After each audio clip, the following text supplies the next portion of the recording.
웨스트민스터 소요리 문답 해설 43번째 시간입니다. 오늘은 우리가 평강이라는 것에 대해서 함께 좀 보려고 합니다. 이 평강이라는 것은 성화의 두 번째 열매입니다. 성화의 첫 번째 열매는 확신입니다. 그리고 두 번째 열매가 오늘 우리가 함께 나눌 평강이고요. 세 번째 열매가 기쁨입니다. 그래서 우리가 하나님 앞에 거듭난 자, 그리고 하나님을 기준으로 두고 이 거룩을 닮아가는 성화의 삶을 살아가는 사람에게는 이 놀라운 성화의 열매가 미치는데요. 첫 번째는 확신이 우리 안에 있고, 두 번째는 평강이 우리 안에 있고, 세 번째는 기쁨이 우리 안에 있다라는 것이죠. 오늘은 그 성화의 열매 중 두 번째인 평강입니다. 평강에는 두 종류의 평강이 있습니다. 외적인 것과 내적인 것이 있어요. 즉 눈에 보이는 평강과 눈에 보이지 않는 평강, 크게 두 가지가 있습니다. 눈에 보이는 평강은 세 가지가 있습니다. 첫째는 가정의 평강, 두 번째는 국가의 평강, 세 번째는 교회의 평강입니다. 짧게 말씀을 드리면 이 외적 평강의 첫 번째는 가정입니다. 믿는 사람이 속해 있는 가정, 여기 안에서의 평강. 그리고 두 번째는 정치적 평강입니다. 이것을 이쪽 성경의 말이 아닌 바깥으로 말하면 정치적 평화, 이렇게 볼 수 있죠. 그런데 그것을 정확히 말하면 정치적 평강, 즉 국가의 평강, 이렇게 말할 수 있습니다. 시편 147편 14절에 보면 내 경내를 평안케 하시고 아름다운 밀로 너를 베풀이시며 라는 것이 있어요. 이게 무엇이냐면 하나님의 평강이 그의 다스리는 곳에 임할 때 그 나라가 평안하며 땅에서는 좋은 소산이 솟아난다, 이런 의미입니다. 그리고 세 번째는 교회적 평강이에요.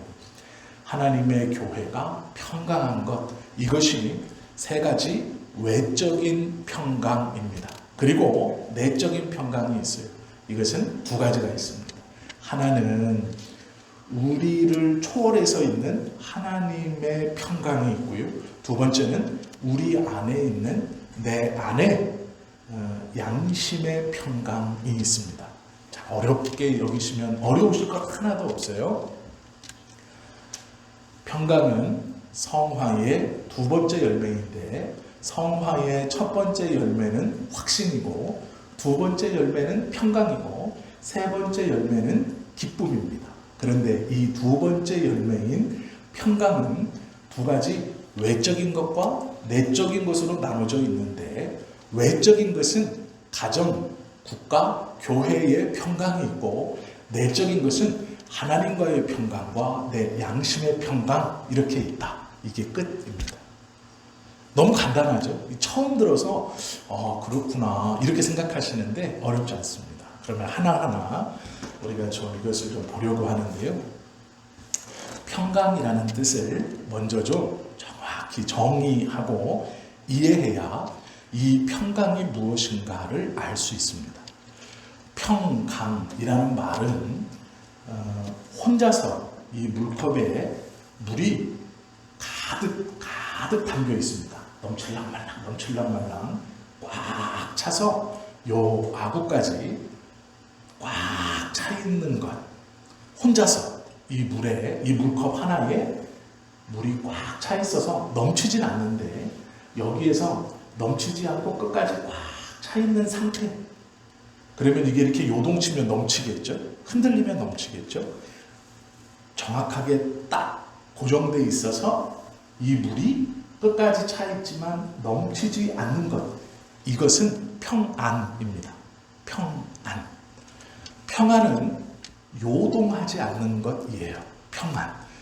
평강은 조금 다릅니다. 이게 같은 게 아니고요.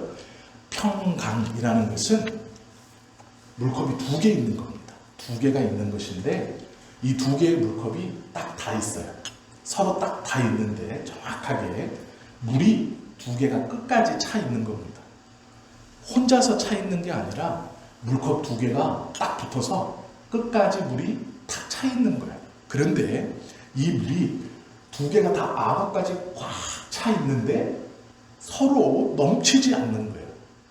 이게 평강의 상태예요. 즉 혼자서 넘치지 않는 건 평안.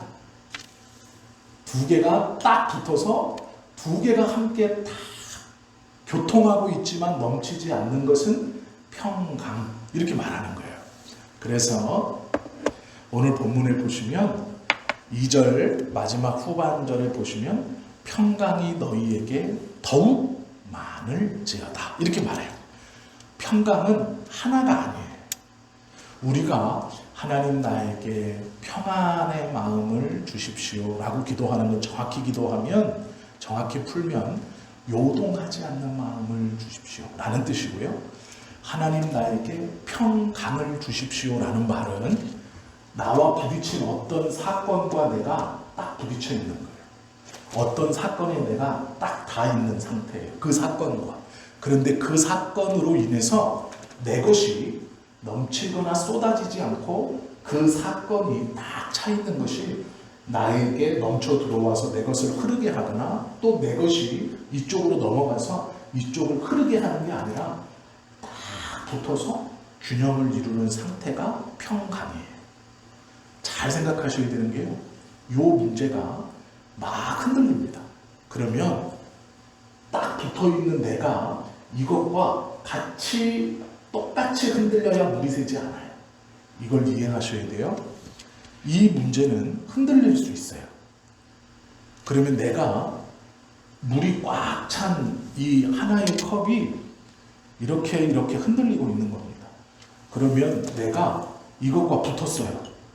그러면 이제 물이 우리 눈에 보이지 않지만 딱 붙어 있을 때 물이 두 개가 꽉 차 있는 겁니다. 그러면 이게 붙어 있을 때 물이 서로 쏟아지지 않으려면 어떻게 되냐면 이게 기울어지면 같이 기울어져야 되는 거예요. 이게 올라가면 같이 올라가야 돼요. 그러니까 같이 움직여야 돼요. 이게 평강이에요. 어떤 문제에 있어서 붙어서 함께 움직이는 거예요. 어긋나지 않는 거예요. 이건 이쪽으로 움직이는데 나는 이렇게 움직이면 어긋나 쏟아지는 거예요. 이렇게 하는 거예요. 이게 평강이에요. 평강의 의미를 마음의 고요한 상태 이런 게 아닙니다. 평강은 혼자 만들 수 있는 게 아니에요. 붙어서 어떤 문제와 부딪혀 무엇과 부딪혀 그것과 같은 상태, 요게 평강이에요. 성경에서는요. 평강이 너희에게 있을지어다 이렇게 말씀도 하시고 평안이 너희에게 있을지어다 이렇게도 말해요. 평안은 내 안에서 내가 성령을 붙들고 가만히 있는 상태예요. 고요한 상태. 외부적 요인에 휩쓸리지 않는 내 컵에 나의 컵에 물이 꽉 차 있어 넘치지 않도록 가만히 중심을 잡고 있는 고요한 상태. 이게 평안. 평강은 나 혼자가 아니라 어떤 것과 부딪혔을 때 그것을 똑같이 맞추어서 그것과 함께 미세하게 물이 딱 붙어 있지만 절대로 쏟아지지 않는 그 상태. 즉 평강은 상대가 있어요. 같이 붙는 게 있습니다. 이게 평강이에요. 이게 무슨 말인가? 평강은 어디에서 오나 하나님에게서만 옵니다. 평강은요 하나님에게서만 와요. 그러면 하나님의 무엇에서 오는가? 평강을 가장 잘 설명할 수 있는 것이 삼위일체입니다. 성부와 성자와 성령, 이 삼위일체 하나님이 딱 붙어 계신데 넘치지도 않고 모자라지도 않고 어긋나지 않고 서로 완전하신 상태, 이게 평강이에요. 그래서 우리가 하나님께서 우리에게 평강이 있을지어다 라고 하신다는 건 뭐냐면 성부와 성자와 성령이 똑같으신 것처럼 그 완벽하게 딱 붙어 있지만 서로가 서로를 온전히 이해하고 어긋남 없이 딱 계셔서 그 평강의 상태, 그 상태를 우리에게 주신다 이런 말인데 그 상태가 너희들에게도 있어라 이런 말이에요. 그래서 평강이라는 것은 어떤 것과 붙어 있는 것인데 우리는요 이렇게 보시면 돼요. 어떤 사람은 평강에 강한 부분이 있어요. 구체적으로 예를 들면 어떤 이에게는 평강이나 평안이 돈에 대해서 강한 사람이 있습니다. 경제적인 것에 대해서는 강해요. 이 평강이 잘 이루어져요. 그래서 이 경제적인 면이 좀 부족하고 모자르고 이것이 나를 압박해도 요동하지 않아요. 크게. 이것에 있어서는 이 평강이 잘 맞아요. 성부와 성자와 성령이 삼위 세 분이시지만 한 위인 거로 계신 것처럼 이것에 크게 요동하지 않아요. 내가. 이게 평강이 강점인 그 부분이에요. 그런데 그러면 이 경제적인 부분에서 평강을 이룬 사람이 자존심적인 부분에서도 평강을 이룰 수 있느냐? 그렇지 않아요. 경제적인 부분에서는 평강을 참 잘 이루는 사람이 자존심이 딱 건드려지면 이게 급격하게 깨어지는 경우도 있어요. 그래서 평강은 어떤 하나를 이룬다고 해서 모든 삶의 모든 것에 다 이루어지는 게 아니에요. 그 붙어있는 것마다 달라요. 그런데 그 근본은 어디냐? 삼위일체 하나님이 성부와 성자와 성령을 통해 보여주시는 삼위일체 하나님의 성질이 평강이에요. 그 안에서 이루어지는 것이 평강. 그리고 그것을 우리에게 준다. 이런 말이거든요. 그러면 어떻게 주느냐? 성경에 보시면 성부 하나님을 가리켜서 평강의 하나님이라고 말해요. 평강의 하나님. 민수기 6장 26절에 보면 그 하나님이 평강 주시기를 원하노라 라고 말하거든요. 그리고 고린도전서 14장 33절 빌립보서 4장 9절 말씀에 보면 그 하나님을 가리켜 질서의 하나님이신 것처럼 그분은 또한 평강의 하나님이다 이런 말씀이 있어요. 성부 하나님을 가리켜서 평강의 하나님 이렇게 말해요. 평강은 뭐예요? 똑같은 거예요. 하나님이 우리와 붙었을 때 어떻게 되냐면 우리로 평강 똑같게 하신다는 거예요.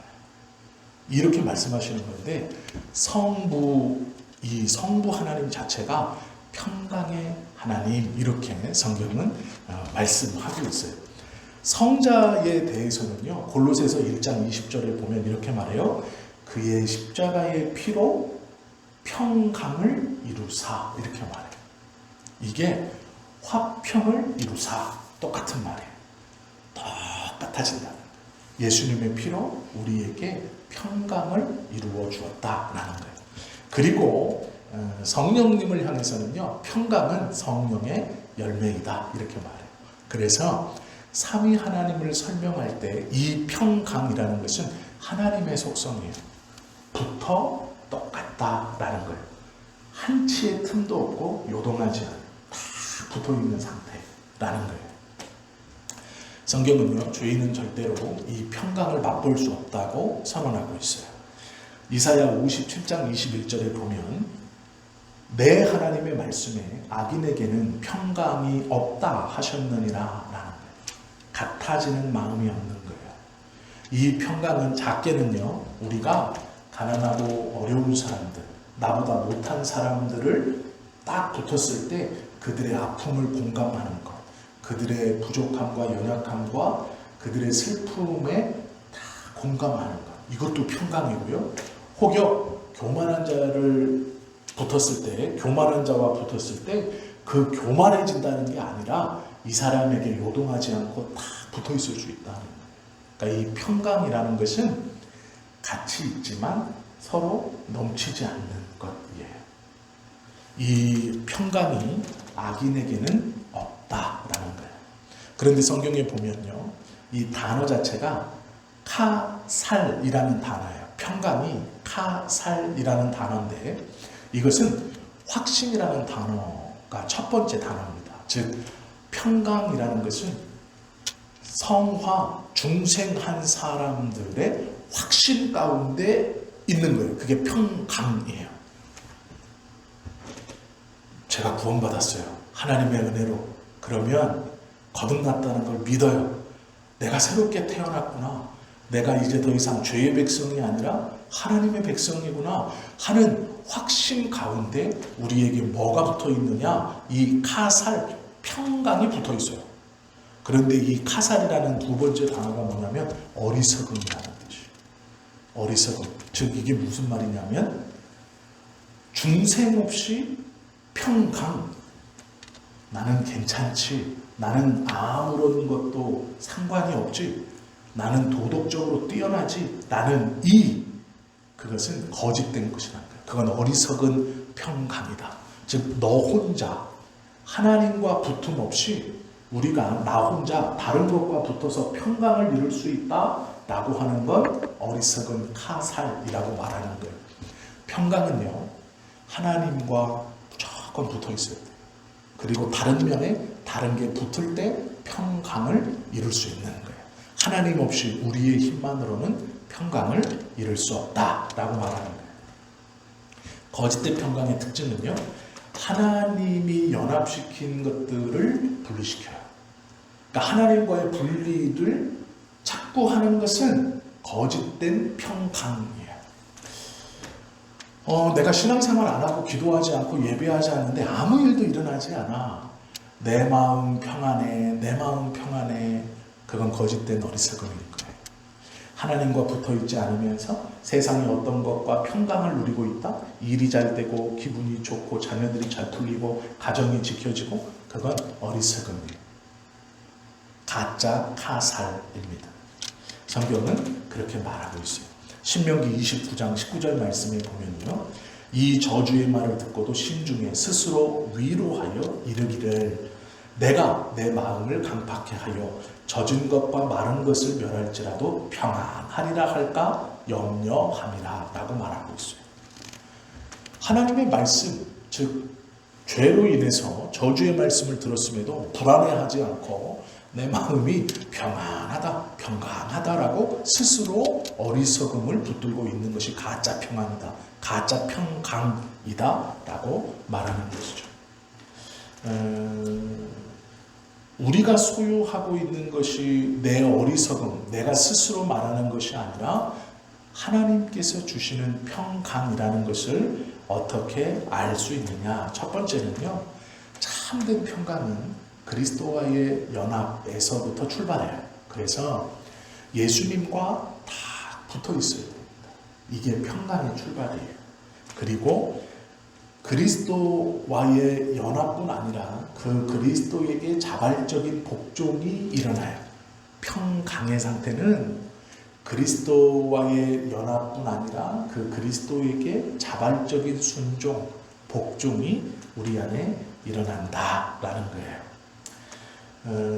이사야 9장 7절에 보면 그 나라를 굳게 세우고 지금 이후 영원토록 공평과 정의로 그것을 보존하실 것이라 라고 말해요. 이게 예수님이 하나님 당신의 나라에서 당신의 백성들에게 보존하시고 보호하시면서 주시는 평강이에요. 그리스도와 붙어있고 그분의 말씀에 순종할 때 우리에게 진짜 평강이 이루어진다라는 것이죠. 세 번째 특징이 있습니다. 이것이 무엇이냐면 평강은, 참된 평강은 폭풍 이후에 온다는 거예요. 폭풍 이후에. 이것이 우리가 좀 받아들이고 소화시키기가 쉽지 않지만 하나님은 먼저 우리에게 속박의 영들을 풀어서 우리로 그 영들 가운데 거짓된 것들이 다 드러나게 하세요. 내 욕심이나 내 밑바닥에 있는 나도 알지 못했던 더러운 것들을 다 드러내게 하신 후에 그것들을 다 드러내시고 하나님과의 연합과 그분의 말씀 앞에 순종하는 자들에게 이 온전한 평강을 베푸시는 거예요. 그래서 성화에 이 구원의 확신이 있는 사람은 자신의 죄를 하나님 앞에 고백하고 말씀이 선언되어질 때마다 돌아서고 자신을 돌아보며 자신 안에 있는 그 오래 숨겨져 밑바닥에 가라앉아 있는 죄악의 찌꺼기들이 말씀으로 요동쳐 그것이 올라와 내가 그것들을 그 더러운 것들로 하나님 앞에 나아가 그것을 기도하고 그것으로 하나님께 더 나아가고 찾고 난 후에 하나님의 평강이 이루어진다라는 거예요. 시편 29편 11절은 이렇게 말하죠. 여호와께서 자기 백성에게 평강의 복을 주실 것이다. 이렇게 말해요. 여호와와 연합되어 있고 즉 예수님과 연합되어 있고 예수님의 말씀에 자발적 순종을 하는 자 그리고 그 말씀을 통해 폭풍우를 지나온 자에게 평강을 복으로 주실 것이다 라고 말씀하고 있죠. 경건한 사람들 중에 우리가 생각하기에 믿음이 좋은 사람들 중에 이 평강을 충분히 누리지 못하는 사람도 있어요. 저도 마찬가지입니다. 왜 그러냐? 이 평강은 하나님과 딱 붙어 있는 것만을 말하지 않습니다. 아까 말씀드린 것처럼 다른 어떤 상황과 한쪽은 하나님과 딱 붙어 있고 그리스도와 딱 붙어 있고 다른 쪽에서 딱 붙을 수 있는데 요 붙는 것이 어떤 이에게는 평강으로 나아갈 수 있는 문제가 있고 어떤 것은 도저히 그 마음에 용납하지 못하고 그것을 평강으로 끌고 가지 못하는 문제도 있어요. 그래서 경건한 사람들일지라도 어떤 면에 있어서는 이 평강을 온전히 누려가지 못해요. 그러면 이게 무슨 말인가? 우리 안에 죄에 대한 착각 그리고 하나님의 은혜에 대한 오해가 있다면 이 평강을 누릴 수 없어요. 이게 무엇이냐? 이런 것이죠. 우리는 하나님과의 평강을 이루기 위해서 예배하고 말씀을 읽고 기도도 하고 찬송도 합니다. 그리고 하나님과 다 붙어 있고자 그분의 말씀을 묵상하기도 하고 이렇게 말씀을 통해서 서로 나누기도 해요. 그리고 아멘하고 기도하면서 하나님 내가 오늘 들었던 이 말씀이 내 말씀이 되게 해 주십시오. 또 내 삶에서 이것들을 이루어갈 수 있도록 은혜를 주십시오 라고 기도하죠. 그러면 내 안에 평안함이 일어날 수 있어요. 문제는 해결되지 않았지만 내 속에 왠지 모르는 평안함이 일어날 수 있어요. 그리고 그 평안함이 일어났다는 것은 하나님이 지금 나와 다 붙어 계시다는 뜻도 돼요. 그러면 하나님과 나 사이에 평안과 평강이 이루어진 것이죠. 근데 문제는 뭐냐면 요 두 개만 있으면 좋을 텐데 우리에게는 많은 다른 문제들이 다시 붙어요. 그때 우리가 이 평강이 무엇인지 오해하면 평강을 누리지 못해요. 평강이라는 것은요, 문제가 해결됐다는 뜻이 아니에요. 그 문제가 붙었을 때 이 문제에 휩쓸려 가거나 이 문제 때문에 요동하거나 이 문제로 인해서 내가 이런 것이죠. 문제가 붙었어요. 탁 붙으니까 반대쪽에 붙어있던 하나님이 탁 튕겨나가요. 이러면 이제 평강을 누리지 못하는 거예요. 잘 생각해 보세요. 내가 주님과 딱 붙어 있어요. 이게 평강이거든요. 그런데 문제가 붙네요. 딱 붙으니까 이 붙어 있었던 하나님이 툭 튕겨나가요. 이 문제가 툭 부딪히니까 여기가 툭 튕겨나가요. 이게 평강이 깨진 거예요. 그런데 우리 중에 이렇게 되는 경우가 많이 있다라는 거예요. 어떨 때요? 이 문제가 세게 와서 탁 부딪히니까 하나님이 툭 빠져버려요. 또 다른 문제가 툭 부딪히니까 더 빠져버려요. 또 다른 문제가 툭 부딪히니까 이 하나님이 툭 멀어져요. 이런 경우들이 우리 안에 있다. 경건한 사람에게도 자신의 약점으로 생각하는 것이 있다라는 거예요. 그런데 평강을 오해한다는 건 무엇이냐? 요 하나님과 내가 탁 붙어있는 이 평강은 어떤 것이 부딪힌다고 떨어진다는 게 아니에요. 이 평강을 이루시는 분이 삼위일체 하나님이시고 그 삼위일체 하나님이 우리에게 주신 거기 때문에 이 갈고리가 우리 쪽이 아니라 하나님이 우리 쪽에 걸고 계시는 거예요. 그래서 문제가 툭 부딪혀도 하나님이 걸고 계시는 갈고리가 끊어지지 않아요. 같이 가면 같이 갔지 이게 하나님이 툭 떨어지져 나가지 않는다는 거예요. 딱 붙어 있다라는 거. 이게 평강이거든요. 성경은 계속해서 우리를 보고 말씀을 계속 읊조리고 읽고 암송하고 가르치고 그리고 기도를 쉬지 말고 항상 모든 일에 해라 라고 말하는 게 뭐냐면 우리는 우리의 생각과 믿음으로는 어떠한 문제가 툭 부딪히면 이게 툭 떨어져 나간다고 생각해요. 그만큼 연약하기 때문에. 그러나 그 말씀과 기도하는 것을 통해 하나님이 나를 붙들고 계시는구나. 주님이 나를 걸고 계시는구나 라는 것을 계속 확인하라라는 거예요. 확인하는 것은 우리가 하는 거지만 그 확인의 방법은 하나님이 가르쳐 주신 것으로 하는 거예요. 그게 기도이고 예배이고 말씀이고 또 우리가 생각하는 신앙의 생활이에요. 그걸 통해서 하나님이 나를 붙들고 있다. 이 평강의 주도권이 내가 아니라 하나님에게 있다. 나는 문제가 부딪혔을 때 요동치지만 하나님은 나에게 꽉 갈고리를 걸고 딱 붙어서 계시다는 거예요. 이것이 평강입니다. 경건한 사람들이 평강을 또 누리지 못하는 이유는 이 평강의 주도권이 자기에게 있다고 생각하기 때문이에요. 내가 할 수 있다. 내가 마음을 차분히 가지면 할 수 있다. 두 번째는 뭐냐면 평강을 누려야 되는 사람들이 의무를 태만히 할 때가 있어요. 의무. 하나님이 중생한 사람들에게 주신 의무가 있어요. 그것들을 태만히 할 때가 있어요.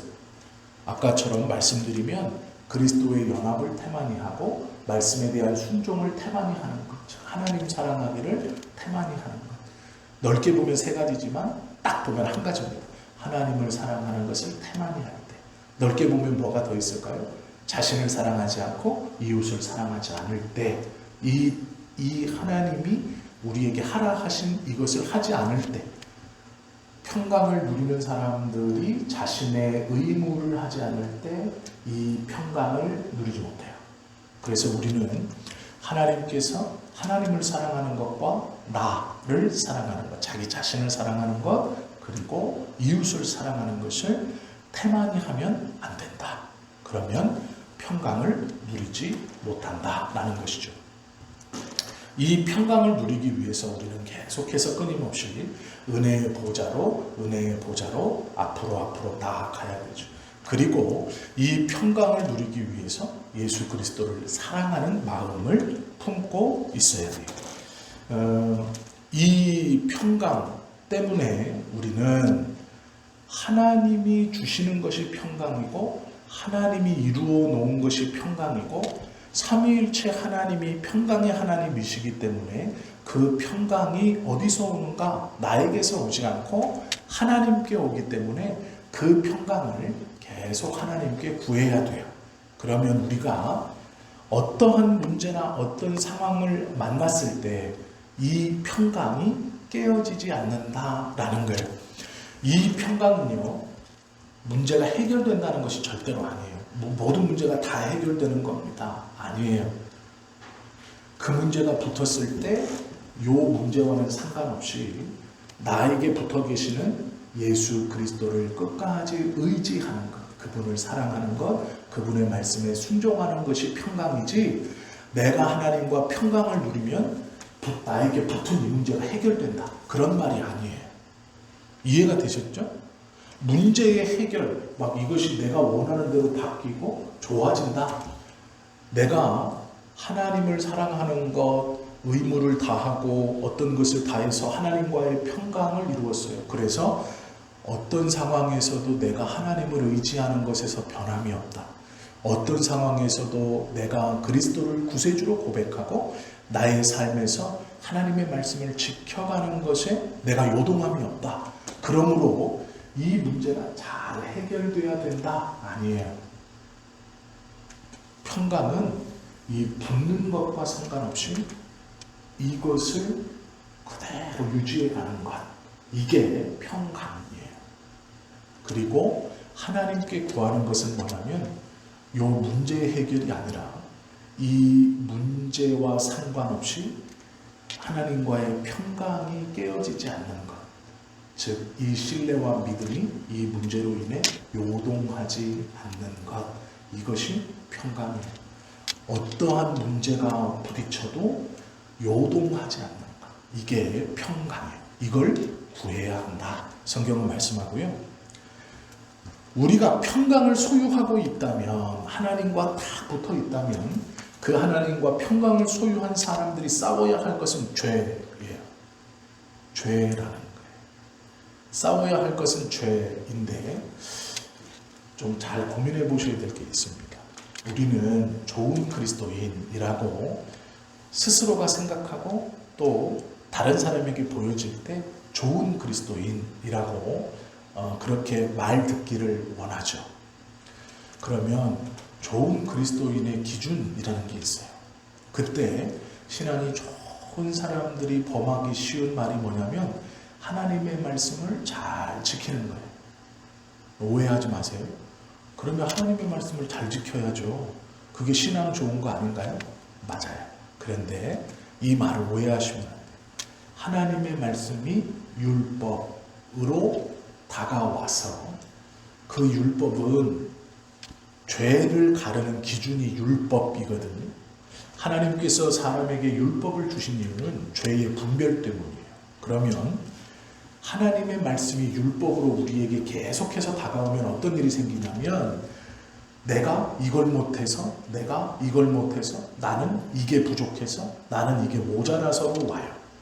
이게 믿음이 좋다라고, 신앙이 좋다라고 하시는 분들이 빠지는, 평강을 잃어버리는 가장 큰 잘못된 방법이에요. 하나님의 말씀이 율법으로만 오는 거예요. 죄를 판가름하는 것으로만 와서 하나님의 말씀이 올 때마다 부족해요. 하나님의 말씀이 올 때마다 허물만 보여요. 그러니까 저는 언제나 용서받지 못할 죄인입니다. 평강을 누려본 적이 없어요. 평안을 누려본 적이 없어요. 주님의 말씀은 언제나 두려움이에요. 이것이 잘못된 첫 번째, 하나님의 말씀이 율법으로만 오는 거예요. 죄를 판별하는 기준으로만 오는 거예요. 이것이 평강을 깨는 첫 번째고요. 두 번째는 우리의 양심이에요.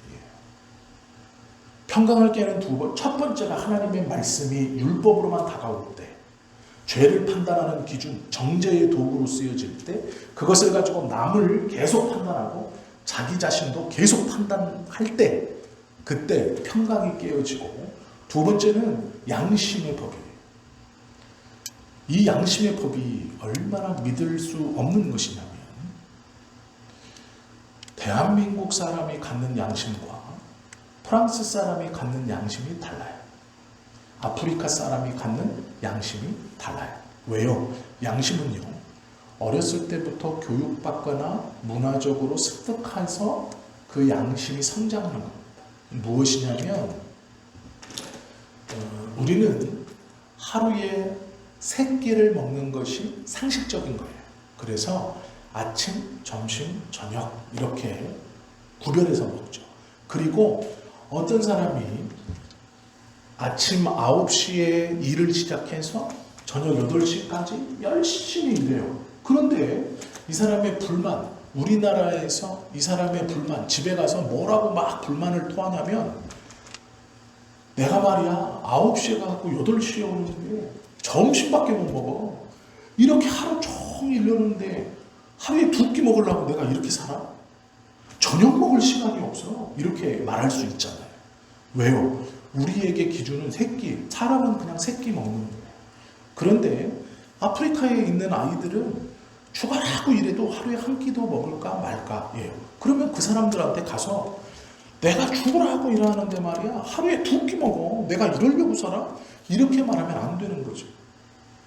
그 사람들은 그 얘기를 들으면 이게 무슨 황당한 소린가 라고 해요. 우리는요, 4끼를 먹는다고 뭐라고 말하는 사람 없어요. 5끼를 먹어도 심지어 뭐라고 말하는 사람 없어요. 다 이렇게 언론에 나왔지만 그 강호동 씨가 아침에 일어나서 삼겹살을 먹는데요. 삼겹살 2인분을 딱 먹어야 찍으러 간대요. 그러니까 아침마다 강호동 씨는 삼겹살을 먹는데요. 누가 뭐라고 하는 사람 없어요.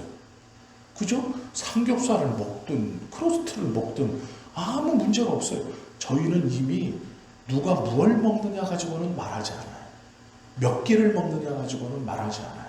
아무런 꺼리낌이 없습니다. 그런데 문제는 아프리카 아이들에게 그 얘기를 하면 안 된다라는 거예요. 그들이 느끼는 건 달라요.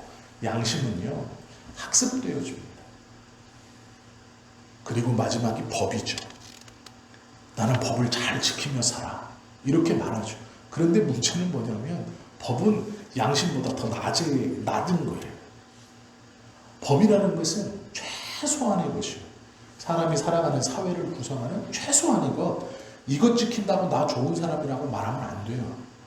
법은 양심의 10%도 안 될 거예요. 우리가 법 내가 지킨다라고 말하면 좋은 사람이 아니라 당연한 거예요.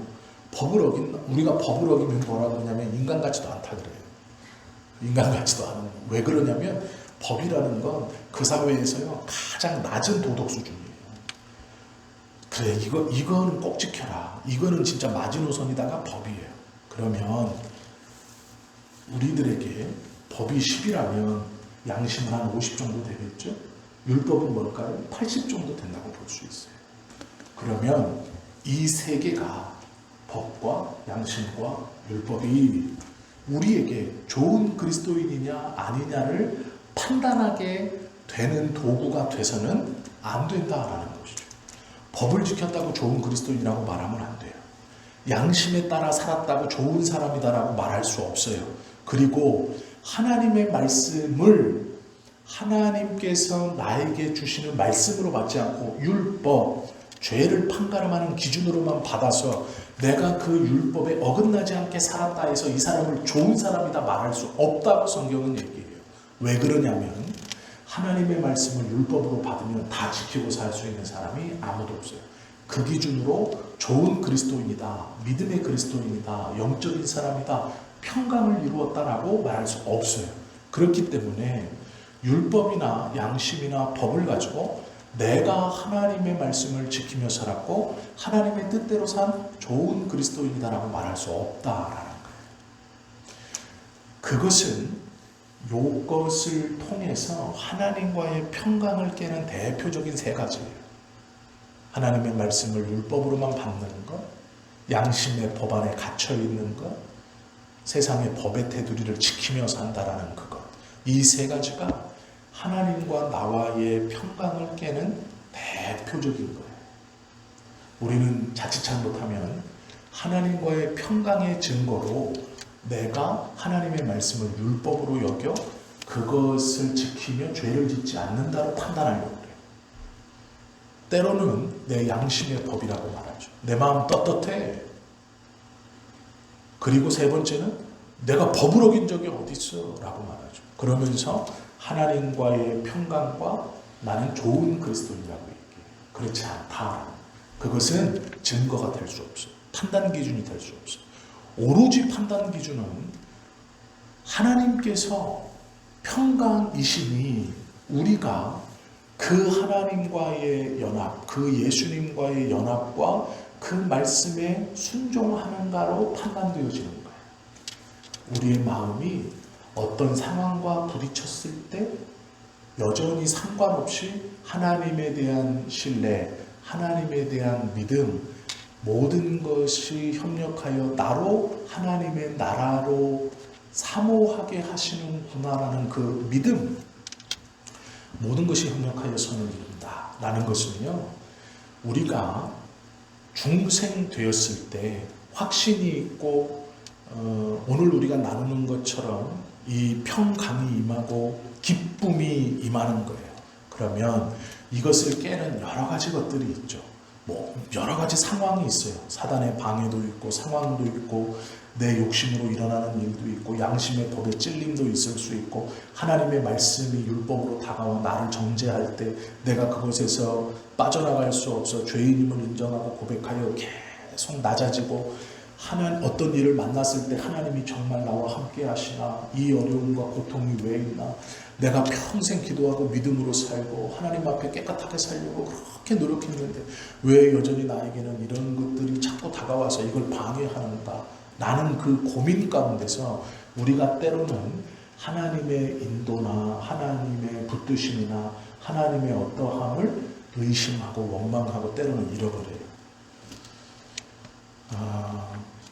적당한 예는 아니지만 사랑하는 자녀가 어느 날 사고로 나보다 먼저 세상을 떠났을 때 믿는 사람이 어떨까요? 그걸 받아들이는 그 상황을 당하면 얼마나 힘들겠어요. 그건 함부로 말할 수 없는 거잖아요. 그건 믿음이라고 말하면 안 되는 거잖아요. 그런데 문제는 뭐냐면요, 그 어려움을 겪을 때에도 결국 그가 시간이 지난 뒤에, 얼마의 시간이 지난 뒤에 하나님 이 고통을 왜 나에게 주십니까? 라고 부르짖을 때 하나님은 왜 내가 이 고통을 주느냐, 잠깐만 기다려라, 내가 잘 설명해 줄게 하고 논리적으로 1번, 2번, 3번 이렇게 말하지 않아요. 그렇게 말씀하지 않고요, 하나님 나에게 이 견딜 수 없는 고통을 왜 주십니까? 내가 그렇게 주님께 충성했는데, 내가 그렇게 말씀대로 살려고 했는데, 내가 평강을 이루어가려고 그렇게 노력했는데 이 평강이 깨어지는 이 큰 문제를 내게 왜 주십니까? 라고 물을 때 하나님은 뭐라 그러냐면, 내가 너를 사랑한다 이렇게 말해요. 내가 너를 사랑한다.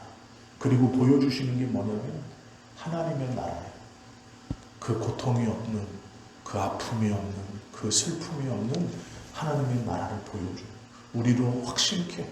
그러면 우리에게 이 나라를 확신케 하시고 거듭나서 믿음으로 살게 하시면 아픔과 고통 없이 하나님의 나라로 데려가면 되잖아요. 왜 이 고통을 주세요? 왜 이 아픔을 주세요? 왜 이 고통을 주세요? 라는 물음에 하나님은 내가 너를 사랑한다라고 대답해요. 왜요?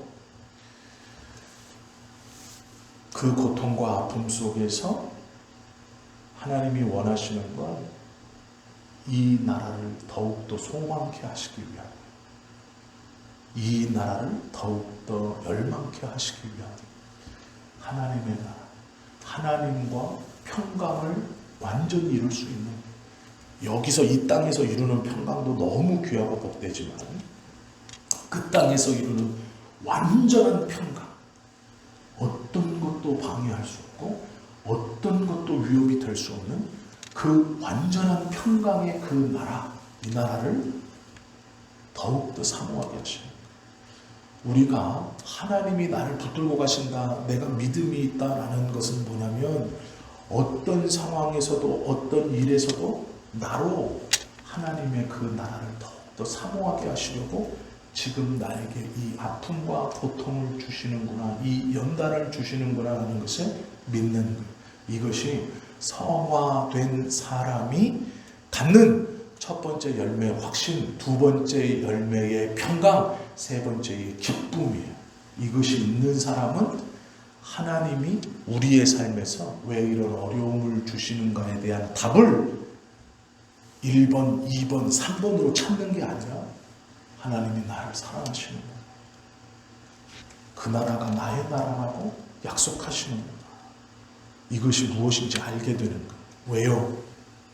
성화된 자가 확신과 평강과 기쁨 안에서 신앙함, 하나님을 신뢰함, 그 고통과 아픔 속에서도 하나님이 나에게 원하시는 믿음, 내가 열망해야 하는 그 나라, 이것이 나에게 왜 이루어지는지를 알 때 우리의 관심이 왜 이 고통입니까가 아니라 그 나라에 대한 사모함이 더 커지고 그 열망이 더 순수해지고 그것이 더 간절해지고, 그게 무엇이냐면 하나님과의 완전한 평강입니다.